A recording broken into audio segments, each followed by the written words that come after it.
Muy bien, saben que todo lo que nos está pasando y toda la situación económica, venimos de arrastre de ya varios años, más lo que estamos transitando durante este 2024, nos llama a conocer la realidad y la opinión de distintos entendidos del tema, que tienen que ver con la actividad, con la producción, con el comercio, o con aquellos especialistas que tienen que ver la economía como tema. Gustavo Casiotti es contador público, es miembro del Consejo Asesor del Banco Credicop, y el otro día me enteré que el próximo martes, 6 creo que es de agosto, va a estar acá el 9 de julio brindando una charla que se titula Saldo en rojo para la producción y el trabajo. Bueno, por todo lo que les decía al comienzo, justamente, digo, vamos a escucharlo. Así que lo tenemos acá con nosotros a Gustavo Casiotti. Gustavo, un saludo, buenas noches. Gracias por este ratito para charlar acá con nosotros en Zona Cero, en la previa de tu llegada a 9 de julio. ¿Qué tal? ¿Cómo están ustedes? En primer término, gracias por el contacto. Realmente este es un desafío permanente que asume nuestra organización, concretamente el Banco Credicop, para tratar de esclarecer o poner blanco sobre negro aspectos que a veces resultan difíciles de entender. Habitualmente la economía y las finanzas, según cómo nos la cuentan, ofrece alguna dificultad para poder plasmar sus efectos en la vida cotidiana. Y el desafío que estamos dispuestos a asumir en esta próxima visita a 9 de julio es poder justamente mostrar, de acuerdo a nuestra mirada, un diagnóstico lo más certero posible sobre el devenir de las variables económicas, que no es poca cosa en un momento como este, en donde, apelando un poquito a la metáfora del semáforo, se presentan verdes que en realidad terminan siendo, por lo menos a nuestro entender, la causa fundamental de los rojos que hoy por hoy atraviesan nuestra economía. Digo esto porque se viene exhibiendo hasta el cansancio las bondades de un superávit fiscal o de el saneamiento de las cuentas del Banco Central, cuando en realidad, de acuerdo a nuestra mirada, terminan siendo recetas profundamente recesivas que se traducen en la caída de puestos de trabajo, en la merma de la actividad industrial o en el desplome de las ventas. Básicamente vamos a utilizar este concepto de los semáforos de la economía para poder justamente tratar de detectar dónde están los verdes, cuáles son los rojos, y también nos vamos a meter con los amarillos de la economía y las finanzas, básicamente para tratar de detectar dónde están las alertas o los riesgos que implica el devenir, al menos de los próximos meses, hasta un diciembre del 2024 que parece muy lejano y que ofrece muchas incertidumbres y por cierto, muchas expectativas para el que trabaja, para el que produce, para el que invierte. Primero te pregunto, porque vos sos titular de, por lo menos la Delegación Mar del Plata, de APYME. Contale a la gente qué es APYME. APYME es una gremial empresaria de carácter horizontal, en donde los integrantes son personas, básicamente profesionales, empresarios, comerciantes, industriales, referentes del mundo empresario, tanto del campo como de la ciudad, que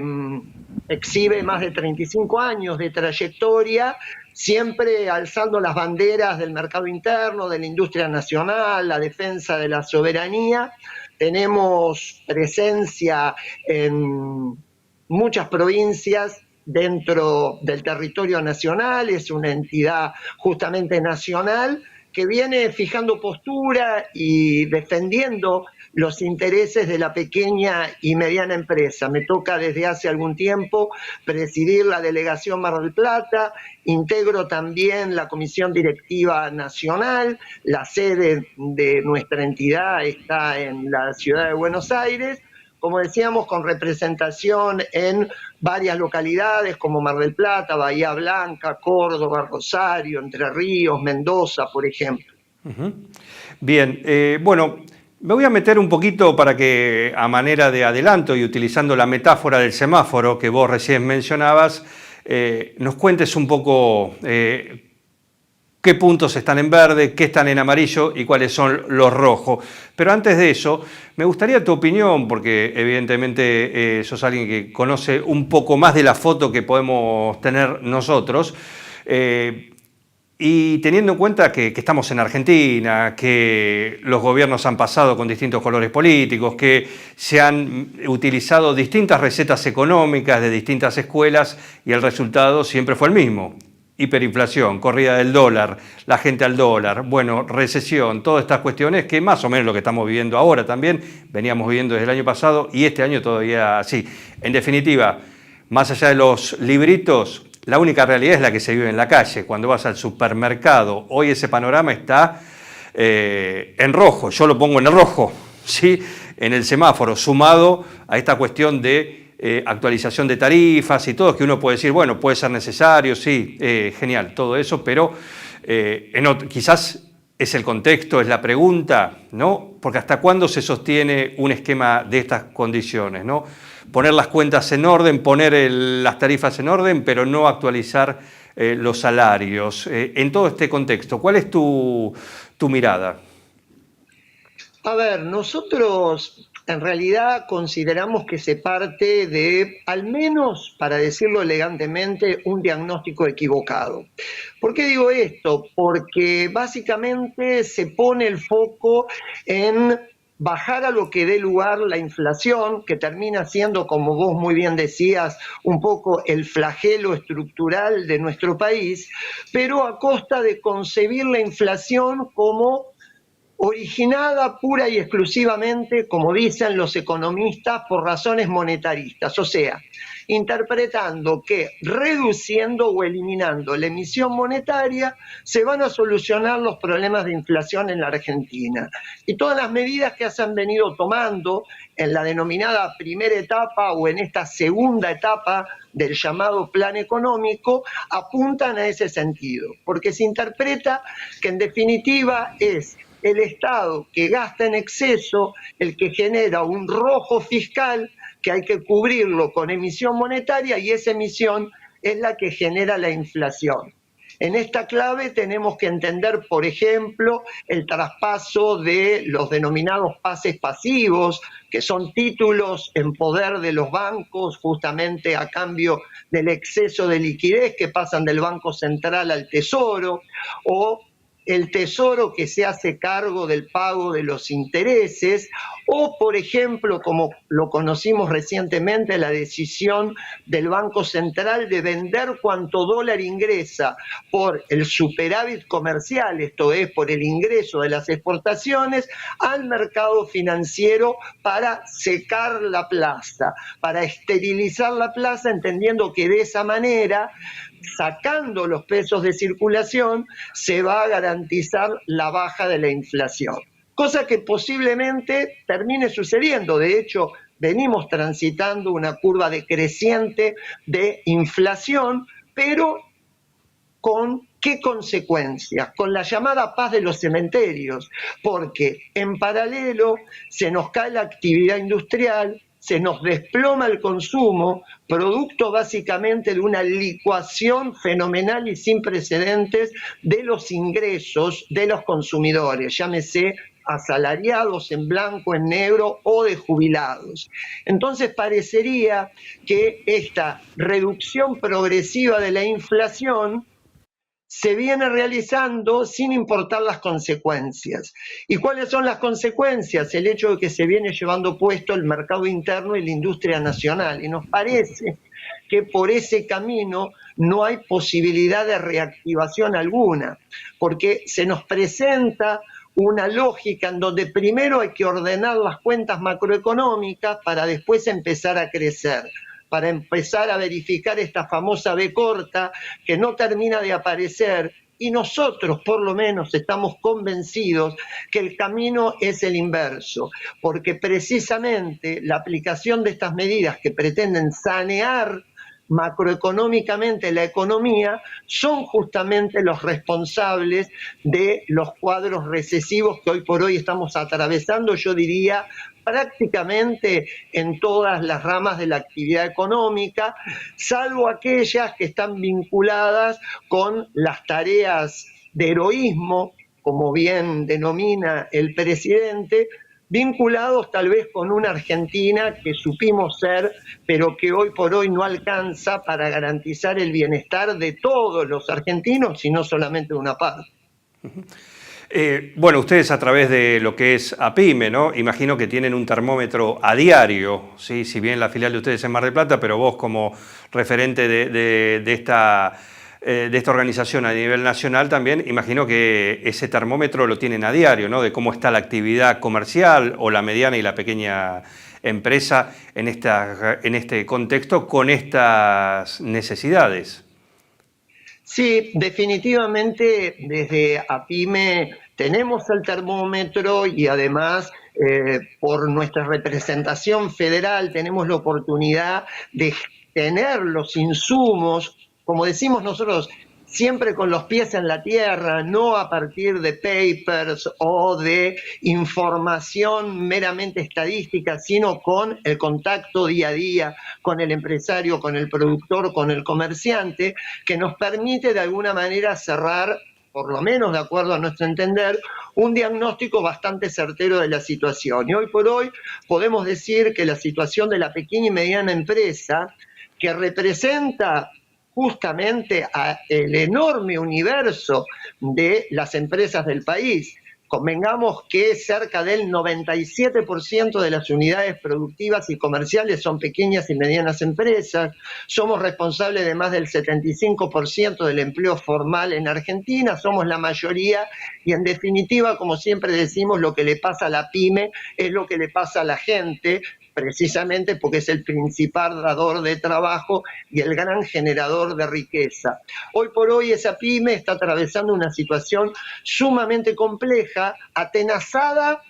básicamente a dos puntas. Por un lado, con ventas que se caen. Y esto es un tema absolutamente crucial si tenemos en cuenta que el insumo básico de las pymes es justamente el poder de compra de los consumidores. Cuando el mercado interno se derrumba, se cae, como decíamos, porque hay una licuación de pasivos, de ingresos, porque hay pérdidas de puestos de trabajo. Hay un reciente informe que da cuenta que entre diciembre y junio se perdieron 177.000 puestos de trabajo formales, algunos se habrán incorporado obviamente al ámbito informal, pero ahí estamos teniendo un cúmulo de ingresos que ya no están. Y eso obviamente resiente la caja de nuestros negocios y por ende la demanda de productos a nuestra industria. Y decíamos que están atenazadas por partida doble porque por el lado de los costos vienen teniendo una presión importante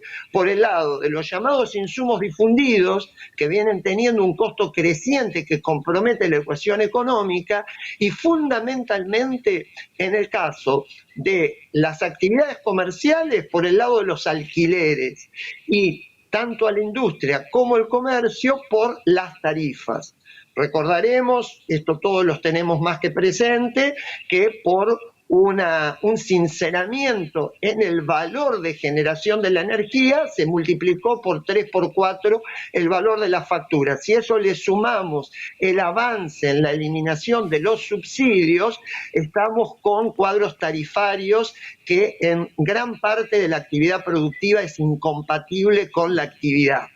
Y abro un paréntesis simplemente para referirme al tema de los subsidios, que generalmente es un término que para muchos resulta incómodo o que tiene connotaciones negativas. Pero todos lo buscan. De que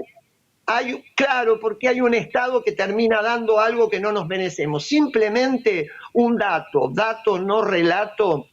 el país, antes de la modificación del cuadro de subsidios, se ubicaba a nivel mundial en el puesto número 64. ¿Qué quiero decir con esto? Que el subsidio es una herramienta para facilitar la actividad productiva y comercial en todos los países. El ranking número 1 dentro de los países que subsidian la energía para facilitar y apalancar la actividad productiva es ni más ni menos que Estados Unidos. Entonces, nos parece importante, más allá de la sintonía fina que siempre hay que hacer para mejorar y optimizar los recursos del Estado, el subsidio es una herramienta de desarrollo para apalancar actividades fundamentalmente estratégicas vinculadas con la industria, generadoras de puestos de trabajo, que aseguran además, como siempre lo hace la industria, la independencia económica de los países. ¿Y cuál es el diagnóstico con tarifas sinceradas, pero con la gente que no lo puede pagar? ¿Hasta cuándo se aguanta esto? Mirá, nosotros estamos convencidos que por este camino, y no solamente esta es la palabra de APIME, en la consulta permanente con otras cámaras empresarias, con otros actores de la vida política y económica del país, coincidimos que esto es un camino que no nos garantiza la recuperación, porque precisamente la producción y el trabajo son convidados de piedra. La foto, por lo menos para nosotros, es de un cuadro fuertemente recesivo, a nuestro entender autoinfligido, producto de políticas de ajuste que recaen básicamente en los jubilados, en la suspensión de la obra pública, en la reducción de los subsidios, que son generadoras de situaciones recesivas, y la película, en definitiva, ya la vivimos, porque este tipo de políticas, y dejando de lado el tema de política partidaria, estamos hablando de una visión estratégica de país que procura garantizar el desarrollo y el bienestar de las personas,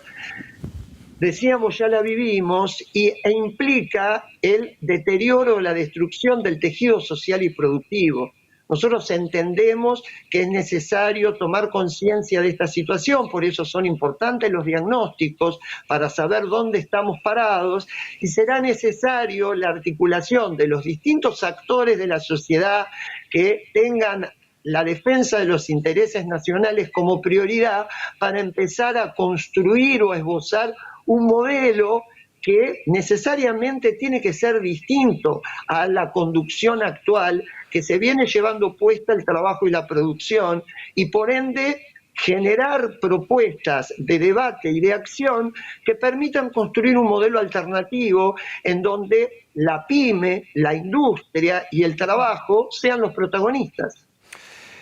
Gustavo, a través de lo que es APIME y otras entidades vinculadas con el comercio y la mediana y pequeña industria que andan repartidas a lo largo y a lo ancho del país, CAME también, se me ocurre pensar, digo, entre todos, ¿hay un diálogo organizado con el gobierno, con aquellas autoridades que tengan que ver con estas cuestiones para hacerles llegar algo que evidentemente lo conocen porque es lo que pasa en la calle esto, no hay que ser ni especialista mucho, basta ir a hacer un recorrido, por ejemplo en nuestra ciudad por el centro comercial para ver la cantidad de locales que van cerrando, que abren otros, cuánto duran o los que están vacíos, más lo que uno experimenta cada vez que sale a la calle a comprar algo, ¿no? ¿Hay un diálogo con las autoridades teniendo en cuenta decir, bueno, che, mira, está pasando esto, no sé, un diálogo por lo menos, o esto por ahora no es así? Mira, tratando de ser lo más certero posible en lo que voy a decir, te comento que hoy por hoy no hay puentes, no hay nexos de conexión, no hay orejas para escuchar la problemática que vienen atravesando las pymes. Y yo me atrevería a decir que hay una clara intencionalidad para que esto así sea, porque de pronto cuando hacemos la lectura fina de la intervención del presidente, sin ir más lejos, el domingo pasado, en oportunidad de su presencia en la rural, específicamente destacó la eliminación, por ejemplo, de la ley de góndolas o la ley de abastecimiento, que son dos instrumentos absolutamente eficaces para poner en valor y garantizar la evolución de la pequeña y mediana empresa como un logro. Es más,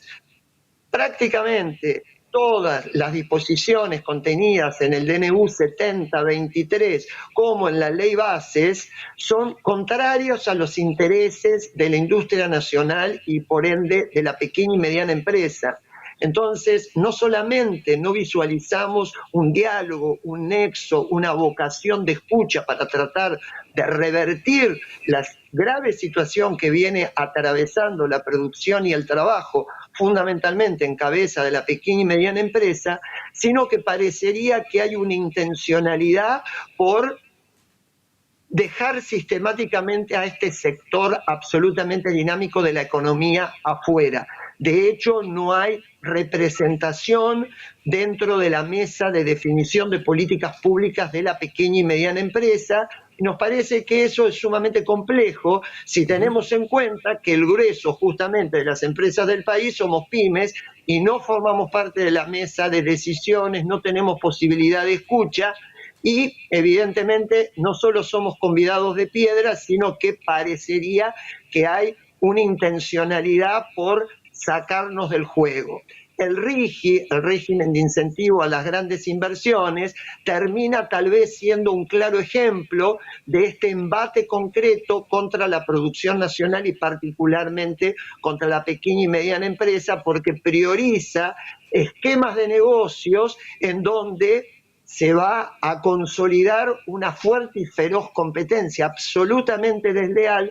contra todos los entramados productivos locales, en donde no hay lugar ni para la mano de obra local, ni para el rico entramado posible de proveedores locales, ya que está todo el esquema armado justamente para que quedemos afuera. Gustavo, un gusto charlar con vos, ¿sí? Escucharte y también, bueno, esperando lo que va a ser el próximo martes, tu visita y tu charla acá, una charla debate, ¿no? Es un poco tengo entendido, un poco la dinámica de lo que vas a hacer el próximo martes en la Biblioteca José Ingenieros, acá en 9 de julio. Mira, ese es efectivamente el formato. Creo que estamos en una instancia y en un contexto en donde ninguno de nosotros estamos dispuestos a escuchar intervenciones preclaras ni grandes monólogos, sino poder generar espacios de intercambio y de debate a partir de una somera presentación del cuadro de situación y de ciertos disparadores. Lo que procuramos es poder generar justamente un ida y vuelta con aquellos que nos acompañen para poder enriquecernos y poder ayudarnos y construir entre todos una visión lo más certera posible del contexto, porque sabemos que a partir de eso podemos estar en condiciones de tomar las mejores decisiones, tanto desde la vida doméstica hasta el empresariado o cualquiera sea el rol que nos toque asumir. En la medida en que sepamos dónde estamos parados y medianamente cuáles son las perspectivas a futuro, seguramente vamos a estar mejor preparados para encarar los desafiantes momentos que tenemos por delante. Gustavo, un gusto tenerte esta noche acá en Zona Cero, así que te mandamos un abrazo y bueno, te tendremos dentro de una semana acá en 9 de julio en vivo, en persona, ¿sí? En vivo, en directo en la Biblioteca José Ingenieros. Te mando un abrazo, gracias por este contacto. Muchas gracias a ustedes, buenas noches.